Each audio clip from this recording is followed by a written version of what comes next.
a story that I bet is going to make your mouth water. Get ready to drool. Bon Appetit magazine is out with this year's list of what it calls the Hot 10 Best New Restaurants in America. We are revealing the picks first on CBS This Morning. California is home to the best of the best. Number 3 is Petit Trois, that's in Los Angeles. Number 2 is Justa, that's in Venice, California.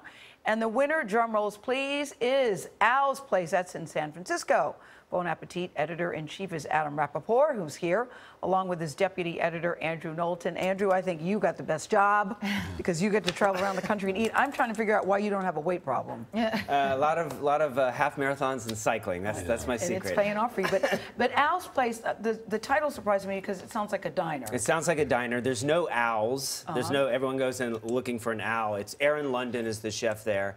And what's interesting about this one is it's a vegetarian-forward restaurant. A little bit of fish on the menu, and then what meat there is are the sides at the bottom. And I think this is really ushers in a new wave of fine dining because it's basically a neighborhood restaurant, but you're getting this super creative level of food you can see there that you would expect in fine dining, and it's basically a neighborhood restaurant. And how did you select those that you were considering, and what were the standards when you were making a decision as to grading them? So we start with probably a list of about 500 restaurants, and then we kind of winnow that down by going. All new restaurants. All new restaurants. So May 2014 to May 2015 is kind of our time frame.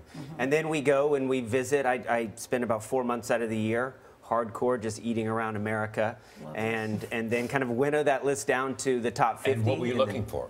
Well, I'm looking for restaurants that have somebody behind it that are passionate and not kind of concept-y. I like quirky restaurants. I like small, independent ones. Does taste matter? Of course it does. That's the most important thing. I like quirky, and I'm like, what about taste? No, taste is number one. Okay, all right. But it's nice to see that they weren't all like big city, sort of fancy restaurants. You did find some sort of hidden gems, didn't you? Andrew, Davidson, North Carolina. Home of Steph Curry's Davidson College.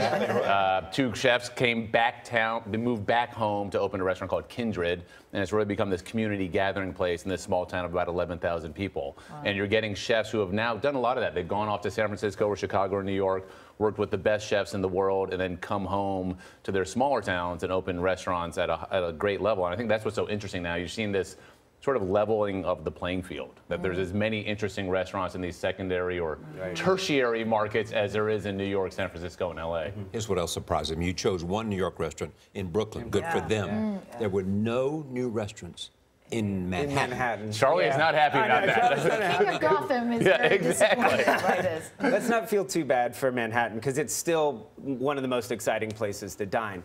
I think it's tough to open a restaurant in Manhattan now with a lot of the rules and regulations, and as we all know, rents are really high in New York. And so when you open a restaurant, it needs to be all like perfect and concept-y, and everything has to be planned out.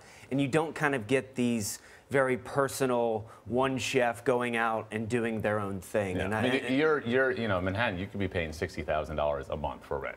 At least, you know, and unless you have a lot of backers, and unless you're an already experienced chef with the whole partners and all that stuff. But if the restaurants Andrew's talking about that are a little bit more personal, a little bit more passionate, a little bit more do-it-yourself, it's difficult. Manhattan's a challenging playground. People in Brooklyn are going, "Where's a restaurant in Brooklyn? What's the name? What is the name?" It's Samia in Williamsburg. What'd you like Brooklyn. about Samia? Well, it's one of these small, maybe 14-seat restaurants. It's a husband and a wife, mostly vegetarian cooking, and so it's like going on vegetable. So there is meat involved, but it's more vegetable. It's beautiful dishes, and it's like being invited into their dining room and them cooking for you. We do like 10 courses, $75. What about service?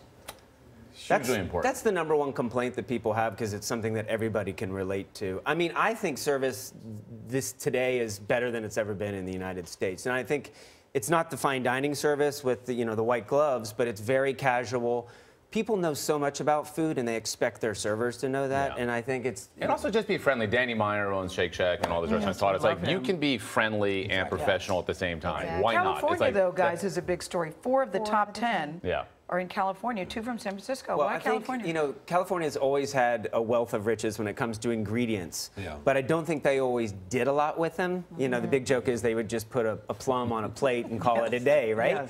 But now I think they're taking those ingredients and then technique and hard work kind of what New York always had. Yeah. And they have the best of both worlds now. No, I was saying also what California has always done well is casual, and now the casual restaurants are becoming like the fine dining and Any standout meal, like one meal that you just can't stop thinking about that you Well, had? I mean, for me, it was the first time I walked into Al's place, and I just had this gut reaction. I was like, this is the most amazing creative food I've had in a long time. I had lunch at my desk that day. just busy working. Sorry. Thank you, guys. Adam Rapoport and Andrew Knowlton, And they grade the thank best you bathroom, so too. You have to much. get the magazine to get the best bathroom. That's important. That is Best important. bathroom is important. Thank you, guys. Thank you.